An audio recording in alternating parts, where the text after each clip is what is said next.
दोस्तों इस वीडियो के अंदर हम लोग डिस्कस करने जा रहे हैं ऑपरेशन मैनेजमेंट की सीरीज़ में method study and work measurement के बीच में डिफरेंस को।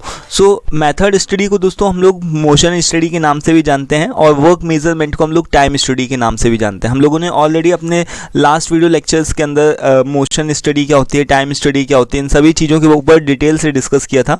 तो यहाँ पर देख सकते हो आप, सभी चीज़ों के ऊपर हम लोग डिस्कस कर चुके हैं, work study, method study, work measurement. ठीक है, तो अगर आपने उन सभी वीडियोस को नहीं देखा है तो देख लेना जा करके। फिलहाल आज के इस वीडियो में हम लोग दोस्तों डिफरेंस को क्लियर करने जा रहे हैं कि एक्चुअल में इनके बीच में डिफरेंस क्या होता है। ठीक है, तो यहाँ पर देखो जो मेथड स्टडी जिसके अंदर हम लोगों ने मोशन, जैसा कि यहाँ पर मोशन नाम से ही पता चल रहा है कि जो मोशन से रिलेटेड जो भी टास्क होते हैं, जैसे कि हमको मोशन स्टडी के अंदर उन सभी चीज़ों को करना होता है, उन सभी चीज़ों को कंट्रोल करना रहता है जहाँ पर हमारा अननेसेसरी मूवमेंट बहुत ज़्यादा होता है। जैसे कि मैंने आप लोगों को एग्जाम्पल भी दिया था, जहाँ पर से जैसे कि अगर हमको एक गिलास पानी लेने के लिए जाना है तो हम बहुत दूर चल कर के जाएं। ठीक है, इससे अच्छा है कि हम अपने रूम के पास में या फिर अपने जहाँ पर हम ज़्यादातर समय बिताते हैं उधर ही कहीं हम एक फ़िल्टर लेकर के बैठें या फिर बॉटल लेकर के बैठें, तो हमें बार बार जाने की ज़रूरत नहीं पड़ेगी, है ना। तो मोशन स्टडी के अंदर हम लोग इन्हीं सारी चीज़ों के ऊपर डिस्कस करते हैं, इन्हीं सारी चीज़ों के ऊपर, फैक्टर्स के ऊपर फोकस करते हैं, जिससे कि हम अपने मोशन को कंट्रोल कर सकते हैं।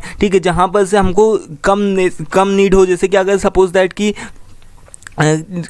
किसी आदमी का काम, अगर किसी आदमी को इस घर से इस घर पे जाना है, ठीक है, दो यहाँ पर मान लो दो घर हैं, ठीक है, तो वो क्या करेगा, डायरेक्ट इधर से इधर होकर के चला जाएगा। ठीक है, कि वो ऐसे करेगा, इधर से होकर के फिर इधर होकर के, ठीक है, तो वो घूम करके जाएगा।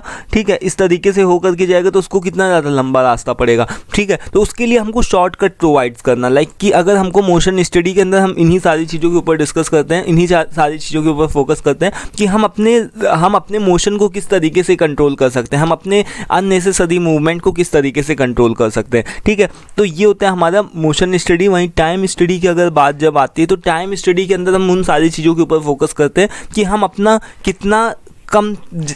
कितना जो भी टाइम होता है उसको हम किस तरीके से सेव कर सकते हैं। जैसे सपोज़ कि अगर कोई भी काम हमारा 1 घंटे में हो रहा है तो वो किस तरीके से 1 घंटे से घट करके 50 मिनट ही बचे या 40 मिनट में ही हो जाए। ठीक है, तो इस चीज़ के ऊपर फोकस हम करते हैं। तो इसके लिए क्या क्या हो सकते हैं कि लाइक हमको मशीन्स के ऊपर हम नए इक्विपमेंट्स खरीदें, नए टूल्स खरीदें, है ना, नई मशीनरी लेकर के आए, तो जो नई मशीन्स होती है उनकी इफ़िशियंसी ज़्यादा होती है comparison to the old ones. ठीक है, तो जो पुरानी मशीन है, पुराने टूल्स हैं, उनकी जगह पर अगर नई मशीन्स होंगी तो वो ज़्यादा अच्छे तरीके से काम करेंगी। वो 1 घंटे के अंदर आपको बहुत ज़्यादा चीज़ें करके दे पाएंगी। ठीक है, यानी कि 1 घंटे के अंदर वो बहुत ज़्यादा काम को करके दे पाएंगी। ठीक है, अगर वहीं पर दूसरी पुरानी मशीन्स की बात करी जाए तो वो मे बी 1 घंटे के अंदर बहुत ही कम पार्ट्स बनाएं या फिर बहुत ही कम प्रोड्यूस करें। ठीक है, वहीं पर अगर नई मशीन्स की बात करी जाए तो उनकी इफ़िशियंसी, इफेक्टिवनेस ज़्यादा होती है। ठीक है, comparison to the old ones. तो अभी देखो टाइम स्टडी के अंदर हम लोगों को किस चीज़ के ऊपर फोकस रहता है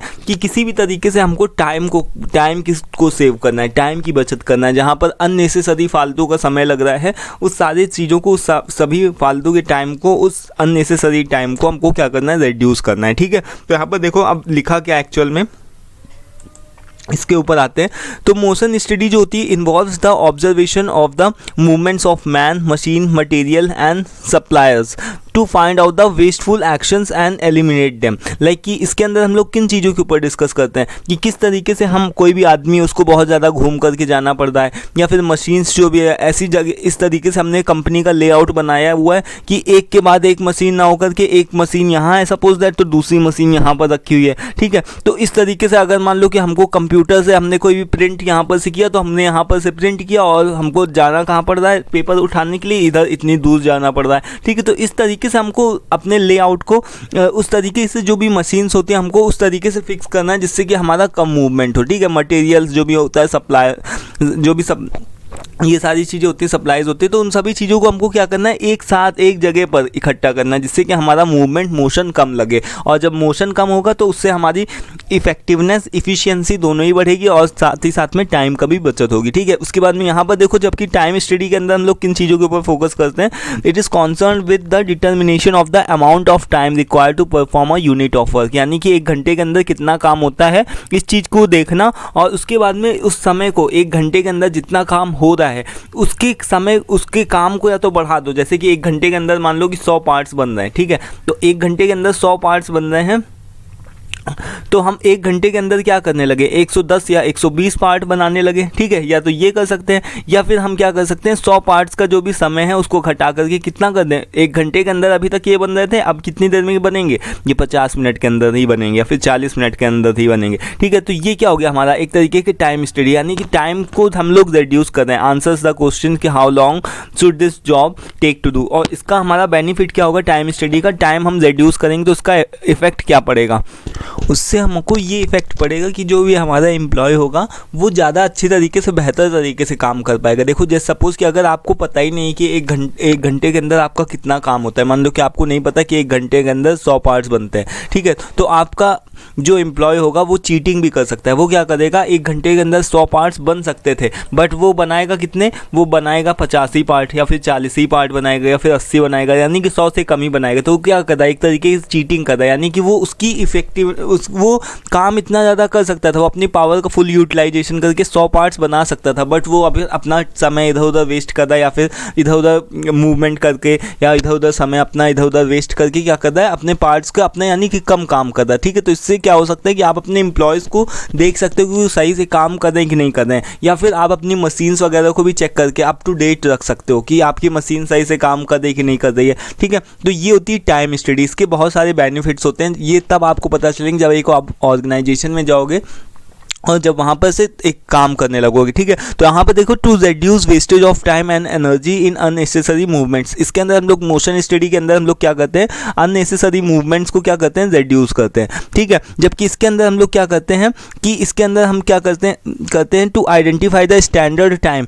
required to perform a task, मतलब इसके अंदर हमको क्या करना रहता है कि स्टैंडर्ड टाइम को एक निर्धारित करना रहता है, कि स्टैंडर्ड टाइम को बनाना रहता है कि इतने समय के अंदर भैया इतना ही काम होगा, ठीक है, इतने समय के अंदर इतना काम होगा। जैसे मैंने एग्जांपल भी दिया था कि 3 घंटे बनाए जाते हैं, कि 3 घंटे के अंदर आपको पूरा प्रॉब्लम जो भी पूरा पेपर होता है, क्वेश्चन पेपर होता है, उसको सॉल्व करना है। तो 3 घंटे अगर मान लो स्टैंडर्ड टाइम ना बनाया जाता तो क्या होता, लोग 4-4, 5-5 घंटे लेकर के भी बैठे रहते कॉपी, है ना, लेकिन फिर भी लिख पाते या ना लिख पाते वो अलग बात थी, बट किसी का 2 घंटे में भी हो जाता, किसी का पेपर 1 घंटे में भी हो जाता, ठीक है। कोई 1 घंटे में ही उठ करके भाग लेता, कोई क्या करता 4-5-6 घंटे तक बैठा रहता, सोचता कि मुझे और अच्छा करना है, ठीक है। तो यहाँ पर क्या है कि एक तरीके से स्टैंडर्ड टाइम बना दिया जाता है कि 3 घंटे के अंदर सभी लोगों को अपना पेपर ख़त्म करना है, ठीक है। तो एक स्टैंडर्ड टाइम इस वजह से ही रिक्वायर्ड होता है। और इसका हम मोशन स्टडी को हम किस तरीके से ऑब्जर्व कर सकते हैं, इसके लिए हमारा क्या होता है, एक कैमरे को हम लोग लगा सकते हैं।